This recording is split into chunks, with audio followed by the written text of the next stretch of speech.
بسم اللہ الرحمن الرحیم۔ میرے دوستو عزیزو، پچھلے پروگرام میں آپ کے ساتھ مولا جٹ کے بارے میں ڈسکس کر چکا ہوں۔ مولا جٹ کی بے مثال کامیابی کے بعد ایسے ہوا کہ پاکستان میں فلم میکنگ ساری کی ساری وہ اس پیٹرن پہ چل پڑی کہ مولا جٹ نے سوچنے کا کرنے کا سٹائل ہی بدل دیا اور وہ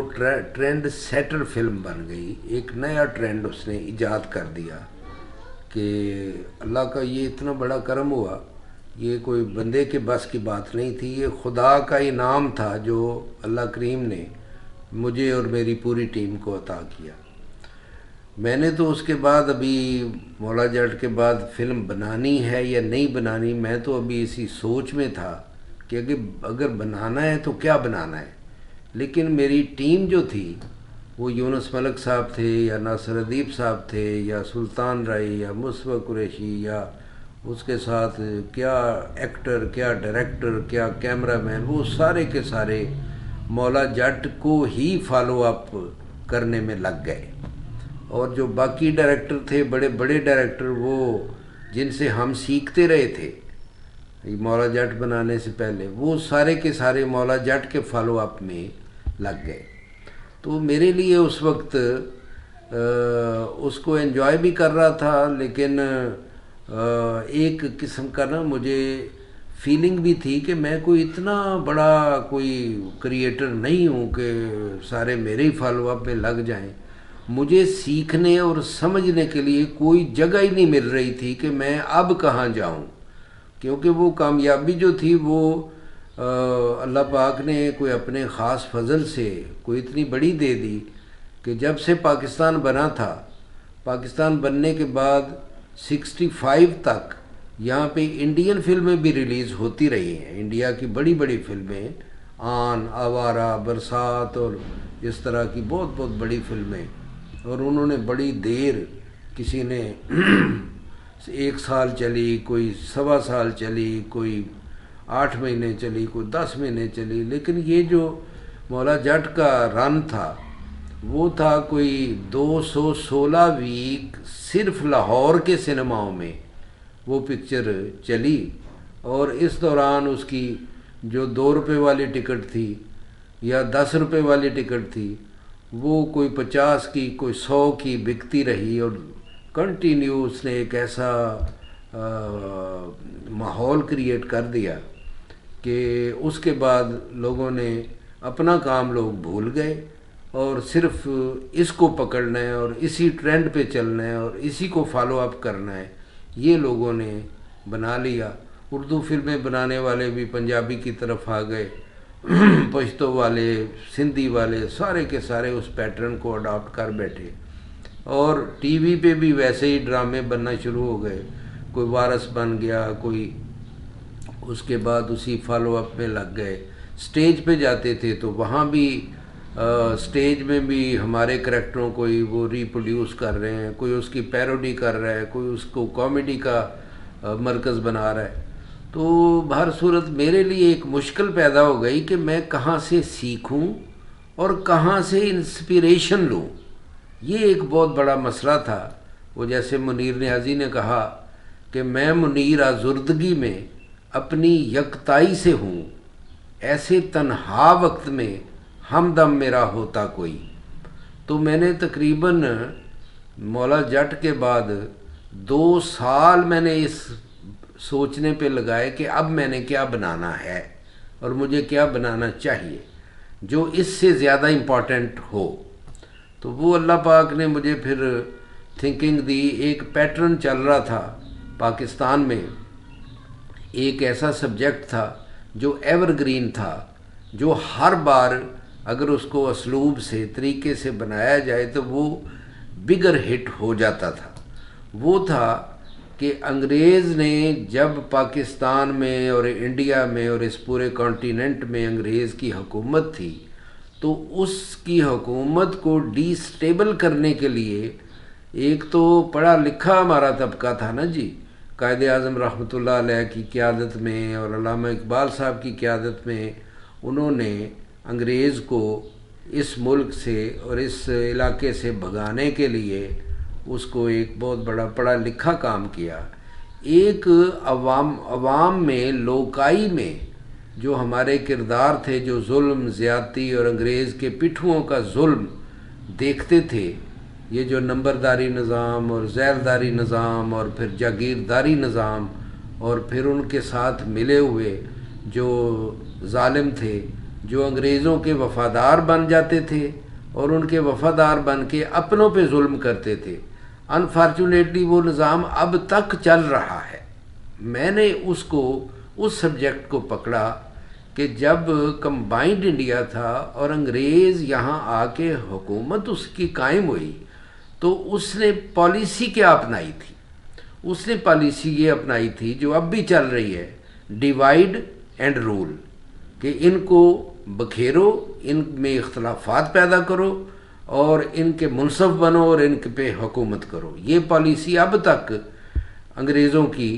پوری دنیا میں خاص طور پہ مسلمان کنٹریز میں چل رہی ہے. تو اس کی وجہ سے ہی وہ دنیا کے غالب حصے پہ وہ حکومت کرتے رہے ہیں اور اب بھی کر رہے ہیں. تو میں نے اس بات کو پکڑا کہ میں ایسی چیز بناؤں، ایسا سبجیکٹ اب میرے پاس ہو کہ جس میں پبلک کو آگاہی دی جائے اور پبلک کے جو پاپولر کریکٹرز ہیں ان کے کیا اوصاف ہوتے ہیں، ان اوصاف کو اپنے کریکٹروں میں ڈالا جائے اور پبلک کو اس طرف لایا جائے کہ انہوں نے اپنی آزادی کو کیسے قائم رکھنا ہے اور آزادی کو برقرار کیسے رکھنا ہے اور ایک آزاد معاشرہ اور آزاد اور جو بہادر معاشرہ ہے وہ کیسے قائم ہونا ہے. تو اس کے لیے پھر میں نے قرآن پاک کو بھی، میرا شروع سے میری اسٹڈی ہے اور میری بزرگان دین کی تصانیف اور پنجابی ادب جو ہے وہ اس کا خاص طور پہ میں بڑا شوقین ہوں. اس کو میں نے سمجھا ہوا ہے، جانا ہوا ہے اور اس کو میں بہت اہمیت دیتا ہوں. تو میں نے پھر قرآن پاک کی آیت وَاعْتَصِمُوا بِحَبْلِ اللَّهِ جَمِيعًا وَلَا تَفَرَّقُوا، سارے مل کے اللہ کی رسی کو پکڑ لو اور آپس میں فرقے مت بنو. یہ اللہ کا حکم ہے، اللہ کا ڈائریکشن ہے ہمیں، لیکن ہم اس کے برعکس چل رہے ہیں. اور جب بھی ہم فرقے بنتے ہیں یا آپس میں ڈیوائیڈ ہوتے ہیں تو غیر قومیں آ کے ہم پر حکمران بنتی ہیں. یہ تب سے اب تک ایک بات ہے اور میں نے پوری قوم کو گائیڈ لائن دینے کے لیے وہ فلم بنائی. اس وقت جنرل ضیاء کا مارشل لا جو تھا وہ پورے عروج پہ تھا اور جنرل ضیاء اس وقت بھٹو کو پھانسی دے چکا تھا، عدالتوں میں اس نے اپنا قانون نافذ کیا ہوا تھا. ہمارے ہائی کورٹ کے ججز جو ہیں وہ کورٹس میں نہیں بیٹھ سکتے تھے جب تک پی سی او کے تحت حلف نہ لیں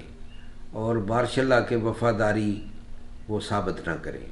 اسی طرح سپریم کورٹ کے ججز اور بہت سے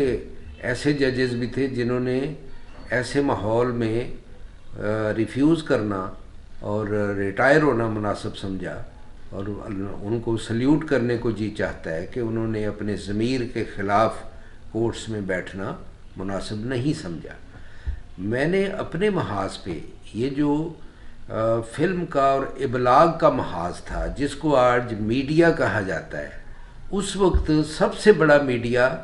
فلم ہی ہوتا تھا پوری دنیا میں اور وہ سب سے زیادہ مؤثر سمجھا جاتا تھا. تو میں نے یہ جو سبجیکٹ بنایا چند وریام کا، یہ سارا اس سارے پیٹرن کو لیڈ کرنے والا سبجیکٹ تھا کہ جس کے اوپر پاکستان میں اور انڈیا میں بہت سی فلمیں بگر ہٹ ہوئی تھیں کہ انگریز کے خلاف جو اس وقت ہمارے ہاں ایک نفرت کا پہلو تھا کہ کیوں غیروں نے آ کے ہمارے اوپر قبضہ کیا ہوا ہے اور ہم ہمارے اوپر حکومت کر رہے ہیں. تو میں نے جو پاکستان میں اس سے پہلے چند وریام سے پہلے بہت سی فلمیں بگر ہٹ فلمیں بنی ہوئی تھیں، مثال کے طور پہ جبرو بنی، ملنگی بنی، نظام بنی، پھر اور غلام پکچر بنی ہوئی تھی، وہ پہلے سے بنی ہوئی تھی. بہت سا کام جو ہے وہ اس سلسلے میں ہوا تھا اور وہ ہر بار ہٹ بھی ہوا تھا ہیرا موتی ایک فلم تھی، وہ بھی بڑی ہٹ ہوئی تھی، حالانکہ ان میں اکثر فلمیں بلیک اینڈ وائٹ تھیں، لیکن غلام جو تھی وہ کلرڈ فلم تھی۔ تو اس طرح میں نے وہ سارا چیز کو اینالائز کیا اور اس کو سپر شکل کیسے دی جا سکتی ہے، وہ میں نے چند وریام میں اس سبجیکٹ کو، اس سارے میٹر کو جو پہلے سے تھا، اب اس کو لیٹسٹ جو ہمارا ماحول ہے اس میں کیسے اس کو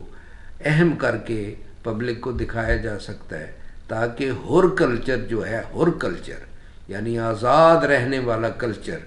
وہ ہمارے ملک میں اسٹیبلش ہو۔ تو اس میں ہمارے مسلمانوں کے اور سکھوں کے جو بڑے قریبی تعلق رہے ہیں، جیسے حضرت بابا گرو نانک رحمۃ اللہ علیہ، وہ ہم تو انہیں مسلمانوں کا ولی اللہ مانتے ہیں، اور ان کا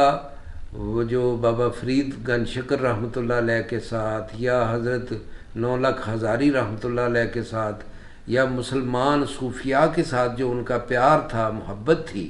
اور انہوں نے میاں میر صاحب رحمۃ اللہ علیہ سے اپنے گولڈن ٹیمپل کی بنیاد رکھوائی تھی، تو وہ جو مسلمانوں اور سکھوں میں دوستی کا پہلو تھا، جو پاکستان بننے سے پہلے، انڈیا کے ڈیوائیڈ ہونے سے پہلے تھا، اس کو میں نے موضوع بنا لیا۔ اور وریام جو تھا وہ ایک مسلمان فیملی کا کو لیڈ کرنے والا تھا، اور چند جو تھا وہ سکھ فیملی کو لیڈ کرنے والا تھا، اور ان کے بزرگوں کے تعلقات، اور پھر آگے انگریز نے جب آ کے ان کو پورے ہمارے آزاد معاشرے کو دبانے کی کوشش کی اور جھکانے کی کوشش کی اور ڈرانے کی کوشش کی، تو ان کریکٹروں نے کیسے ریئیکٹ کیا، اور کیسے انگریز اور اس کے پٹھوؤں کے خلاف، انگریزوں کے ایجنٹوں کے خلاف ان لوگوں نے سٹرگل کی۔ اور اس وقت کیونکہ بڑا سپریشن تھا، بڑی سفوکیشن تھی، بہت پبلک جو تھی پاکستان کی بہت بڑے دباؤ میں تھی جنرل ضیاء صاحب کے مارشل لا کی وجہ سے،